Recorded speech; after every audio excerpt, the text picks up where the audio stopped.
Hello aspirants, welcome back to India for IAS. Daily answer writing day 45 ನ video discussion ನಿಮ್ಮೆಲ್ಲರಿಗೂ ಸ್ವಾಗತ. ನಾನು Shivalingaiah. Day 45ಗೆ ನೀಡಿದಂತಹ ಪ್ರಶ್ನೆ ಬಂದು discuss the evolution of Indian classical music from the Vedic period to the present day. How have the various dynasties and rulers contributed to the development of classical music in India? ವೇದ ಕಾಲದಿಂದ ಇಂದಿನವರೆಗೆ ಭಾರತೀಯ ಶಾಸ್ತ್ರೀಯ ಸಂಗೀತದ ವಿಕಾಸನವನ್ನು ಚರ್ಚಿಸಿ ಭಾರತದಲ್ಲಿ ಶಾಸ್ತ್ರೀಯ ಸಂಗೀತದ ಬೆಳವಣಿಗೆಗೆ ವಿವಿಧ ಸಾಮ್ರಾಜ್ಯಗಳು ಮತ್ತು ಆಡಳಿತಗಾರರು ಹೇಗೆ ಕೊಡುಗೆ ನೀಡಿದ್ದಾರೆ ವಿವರಿಸಿ. ಇದೊಂದು 15 ಅಂಕಗಳ ಪ್ರಶ್ನೆ ಆಗಿದ್ದು 120 ಪದಗಳಲ್ಲಿ ನೀವು ಇದನ್ನ ಉತ್ತರವನ್ನು ಉತ್ತರಿಸಬೇಕಾಗತ್ತೆ. ಇಲ್ಲಿ ಪ್ರಶ್ನೆಯನ್ನ ಬಿಡಿಸೋದು ನೋಡಿದ್ರೆ ಮೊದಲಿಗೆ ನಮಗೆ 2 ಪಾರ್ಟ್ ಆಗಿ ಇಲ್ಲಿ ನೋಡ್ತಾ ಬರ್ಬೋದು. ಒಂದು ಇಲ್ಲಿಗೊಂದು ಪಾರ್ಟ್, ಇಲ್ಲಿಗೊಂದು ಪಾರ್ಟ್ ಆಗಿರುತ್ತೆ.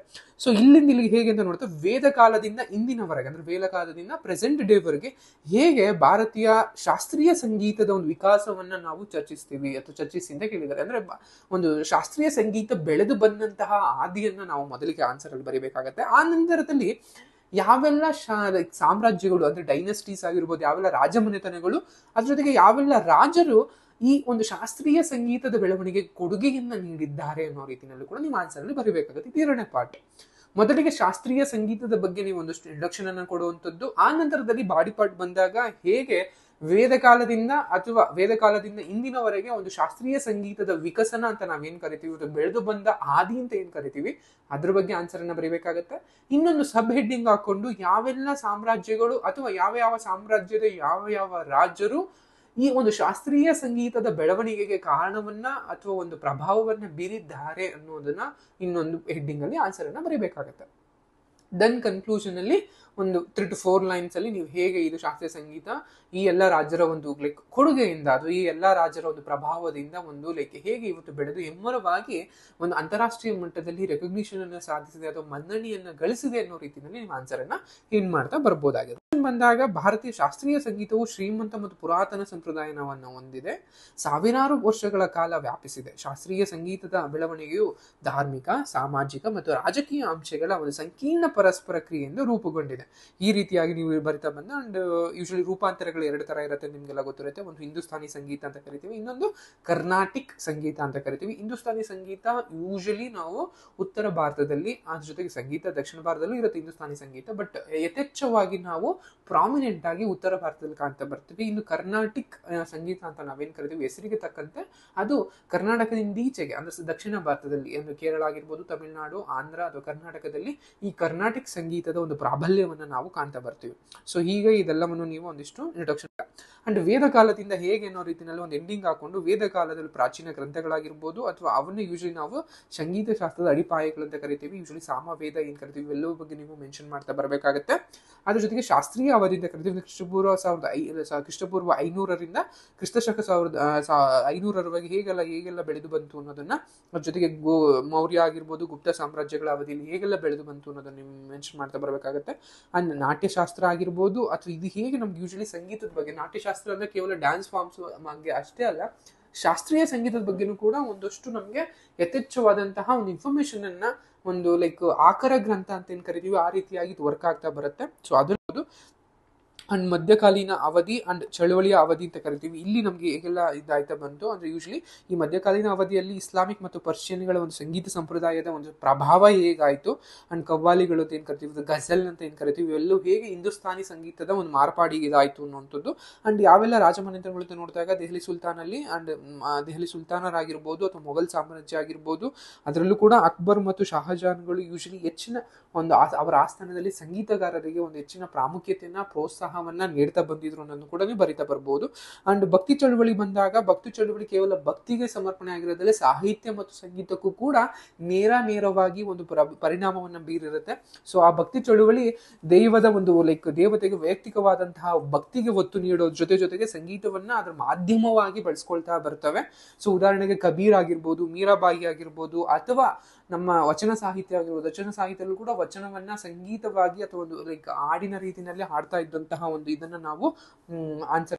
ಇನ್ನು ಆಧುನಿಕ ಅವಧಿಗೆ ಬಂದಾಗ ಬ್ರಿಟಿಷ್ ವಸಾಹತುಶಾಹಿನಲ್ಲಿ ಹೇಗೆ ಪಾಶ್ಚಿಮಾತ್ಯದಿಂದ ಬಂದಂತಹ ಅಥವಾ ಯುರೋಪ್ನ ಒಂದು ಸಂಗೀತ ಸಂಪ್ರದಾಯಗಳಿಂದ ಹೇಗೆ ಪ್ರಭಾವವನ್ನ ಹೊಂದಿತ್ತು ಅನ್ನೋದ್ರ ಬಗ್ಗೆ ನೀವು ಆನ್ಸರ್ನ ಬಿಲ್ಡ್ ಮಾಡಿ. ಅಂಡ್ ಹೇಗೆ ವಿವಿಧ ಸಾಮ್ರಾಜ್ಯಗಳು ಮತ್ತು ಯಾವೆಲ್ಲ ಅರಸರು ಅಥವಾ ಆಡಳಿತಗಾರರು ಇದನ್ನ ಮಾಡ್ತಾ ಬಂದ್ರು ಅನ್ನೋದು ಕೂಡ ನೀವು ಮೆನ್ಷನ್ ಮಾಡ್ತಾ ಬರ್ಬೇಕಾಗುತ್ತೆ.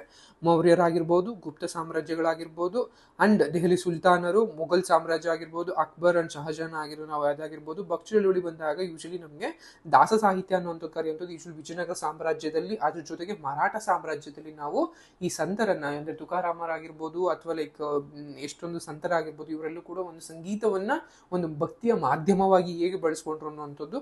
ಅಂಡ್ ಬ್ರಿಟಿಷ್ ವಸಾಹತುಶಾಹಿನಲ್ಲೂ ಕೂಡ ಸಂಗೀತಕ್ಕೆ ಅಷ್ಟೇ ಆದಂತಹ ಒಂದು ಪ್ರಾಮುಖ್ಯವನ್ನು ನೀಡಿ ಭಾರತೀಯ ಸಂಗೀತಗಾರರನ್ನ, ಅದರಲ್ಲೂ ಶಾಸ್ತ್ರೀಯ ಸಂಗೀತಗಾರರನ್ನ ಬೆಳೆಸುವಂತಹ ಒಂದು ಕಾರ್ಯ ಹೇಗೆ ನಡೀತು, ಇವೆಲ್ಲವನ್ನು ಕೂಡ ನೀವು ಆನ್ಸರ್ ಅಲ್ಲಿ ಬಿಲ್ಡ್ ಮಾಡ್ತಾ ಕನ್ಕ್ಲೂಷನ್ ಬಂದಾಗ ಯೂಶಲಿ ಭಾರತೀಯ ಒಂದು ಶಾಸ್ತ್ರೀಯ ಸಂಗೀತವು ಶ್ರೀಮಂತ ಮತ್ತು ವೈವಿಧ್ಯಮಯವಾದಂತಹ ಇತಿಹಾಸವನ್ನು ಹೊಂದಿದ್ದು, ವಿವಿಧ ಸಾಮ್ರಾಜ್ಯ ಮತ್ತು ರಾಜ್ಯರು ಅದರ ಅಭಿವೃದ್ಧಿಗೆ ಪ್ರೋತ್ಸಾಹ, ನಾವೀನ್ಯತೆ ಮತ್ತು ಸಾಂಸ್ಕೃತಿಕ ವಿನಿಮಯದ ಮೂಲಕ ಕೊಡುಗೆಯನ್ನ ನೀಡಿದ್ದಾರೆ. ವೈದಿಕ ಕಾಲದಿಂದ ಇಂದಿನವರೆಗೆ ಅಮೂಲಾಗ್ರವಾಗಿ ಭಾರತೀಯ ಶಾಸ್ತ್ರೀಯ ಸಂಗೀತವು ವಿಕಸನಗೊಂಡಿದೆ.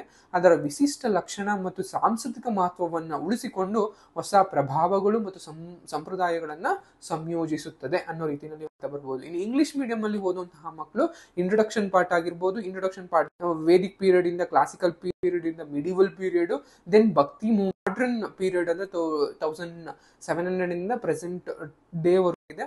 And contribution of various dynasties and rulers in growing usually the classical music in India ಅನ್ನೋ ರೀತಿಯಲ್ಲಿ ನೀವು ಹೆಡ್ಡಿಂಗ್ ಅನ್ನು ಹಾಕಾಗುತ್ತೆ. ದೆನ್ ಕನ್ಕ್ಲೂಷನ್, ಒಂದು ಸಂಗೀತ ಇದಾಗಿ ಆನ್ಸರ್ ಕೇಳಿದಾಗ ನಾವು ಹೇಗೆ ಆನ್ಸರ್ ಮಾಡಬೇಕು ಅನ್ನುವಂಥದ್ದು.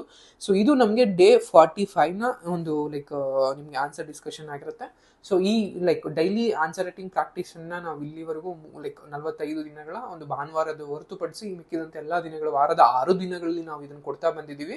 ಸೊ ನಾವು ಇಲ್ಲಿಂದ ಒಂದು ಬ್ರೇಕ್ ಅನ್ನ ತೆಗೆದುಕೊಳ್ಳೋದಕ್ಕೆ ಇಚ್ಛೆಯನ್ನ ಪಡ್ತಾ ಇದೀವಿ. ಅಂದ್ರೆ ನಿಮ್ಗೆಲ್ಲ ಗೊತ್ತಿದ್ದ ಹಾಗೆ ಡಿಸೆಂಬರ್ 29ಕ್ಕೆ KPSC ಪ್ರಿಲಿಮ್ಸ್ ಎಕ್ಸಾಮ್ಸ್ ಇರುತ್ತೆ ಅಂತ ಹೇಳ್ತಾ ಇದೀವಿ. ಸೊ ಇರುತ್ತೆ ಅಂತ ಹೇಳಲ್ಪಟ್ಟಿದೆ. ಸೊ ಆ ದೃಷ್ಟಿಯಿಂದಾಗಿ ಇರುವಂತಹ ಒಂದು ತಿಂಗಳಲ್ಲಿ ನಾವು ಪ್ರಿಲಿಮ್ಸ್ ಪರ್ಸ್ಪೆಕ್ಟಿವ್ ಇಂದ ಓದುವಂಥದ್ದು ತುಂಬಾ ಮುಖ್ಯವಾಗಿರುತ್ತೆ. ಅಂಡ್ ರಿವಿಷನ್ ಗಳನ್ನ ಮಾಡೋದು ತುಂಬಾ ಇರುತ್ತೆ. ಇಂಥ ಸಮಯದಲ್ಲಿ ಮೇನ್ಸ್ ಪರ್ಸ್ಪೆಕ್ಟಿವ್ ಇಂದ ಓದೋದನ್ನ ಸ್ವಲ್ಪ ಕಮ್ಮಿ ಮಾಡಿ ನಾವು ಕೇವಲ ಒಂದು ಪ್ರಿಲಿಮ್ಸ್ ಅಥವಾ ಪೂರ್ವಭಾವಿ ಎಕ್ಸಾಮ್ ಕಡೆಗೆ ಗಮನವನ್ನು ಹರಿಸಬೇಕು. ಸೊ ಆ ದೃಷ್ಟಿಯಿಂದಾಗಿ ನಾವು ಈ ಡೈಲಿ ಆನ್ಸರ್ ರೈಟಿಂಗ್ ಪ್ರಾಕ್ಟೀಸ್ ಅನ್ನುವಂಥದ್ದನ್ನ ಡೇ 45ಗೆ ಎಂಡ್ ಅನ್ನು ಮಾಡಿರ್ತೀವಿ. ಸೊ ಡೇಟ್ 46 ಅಥವಾ ಡೇ 47 ಇಂದ ನಾವು ಪ್ರಿಲಿಮ್ಸ್ ಆದ್ಮೇಲೆ ನಿಮ್ಗೆ ಮತ್ತೊಮ್ಮೆ ಶುರು ಮಾಡ್ತಾ ಬರ್ತೀವಿ. ಆ ನಂತರದಲ್ಲೂ ಕೂಡ ಪ್ರಿಲಿಮ್ಸ್ ಮುಗಿದ ಮೇಲೂ ಕೂಡ ನಾವು ಪ್ರತಿದಿನ ಒಂದು ಪ್ರಶ್ನೆಯನ್ನ ನೀಡಿ ನಿಮ್ಮ ಆ ಮೂಲಕ ಆನ್ಸರ್ ಅನ್ನ ಬರ್ಸುವಂತಹ ಅಭ್ಯಾಸ ಆಗಿರ್ಬೋದು, ಅಥವಾ ಒಂದು ಪ್ರಶ್ನೆಯನ್ನು ಹೇಗೆ ಅನಲೈಸ್ ಮಾಡಬೇಕು ಅಥವಾ ಹೇಗೆ ಆನ್ಸರ್ ಅನ್ನು ಬಿಲ್ಡ್ ಮಾಡಬೇಕು ಅನ್ನುವಂತಹ ಪ್ರಯತ್ನವನ್ನ, ನಮ್ಮ ಏನು ಒಂದು ಕಿರು ಪ್ರಯತ್ನವಿದೆ ಅದನ್ನು ಮುಂದುವರಿಸ್ತಾ ಬರ್ತೀವಿ. ಬಟ್ ಈಗ ಒಂದು ಮಿಡಲ್ ಅಲ್ಲಿ ಒಂದು ಲೈಕ್ ಬ್ರೇಕ್ ಅನ್ನ ತೆಗೆದುಕೊಂಡಿರ್ತೀವಿ ಅಂತ ಹೇಳ್ತಾ ಇದೀವಿ. ಸೊ ಇಲ್ಲಿಗೆ ನಾವು ಅದನ್ನ ಎಂಡ್ ಮಾಡಿರ್ತೀವಿ. ನೆಕ್ಸ್ಟ್ ಲೈಕ್ ಸೀರೀಸ್ ಇಂದ ನಾವು ಪ್ರಿಲಿಮ್ಸ್ ಆದ್ಮೇಲೆ ನಿಮ್ಮ ಮುಂದೆ ಬರ್ತೀವಿ. ಸೊ ಅಲ್ಲಿವರೆಗೂ ನಮ್ಮನ್ನ ಕಾಯ್ತಾ ಇರಿ. ಸೊ ಮತ್ತೊಮ್ಮೆ ಬಂದಾಗ ನಮ್ಮನ್ನು ಸ್ವಾಗತಿಸಿ ಅಂತ ಹೇಳ್ತಾ ನಾವು ಒಂದು ಧನ್ಯವಾದನ ಹೇಳ್ತಾ ಇದ್ದೀನಿ. Thank you.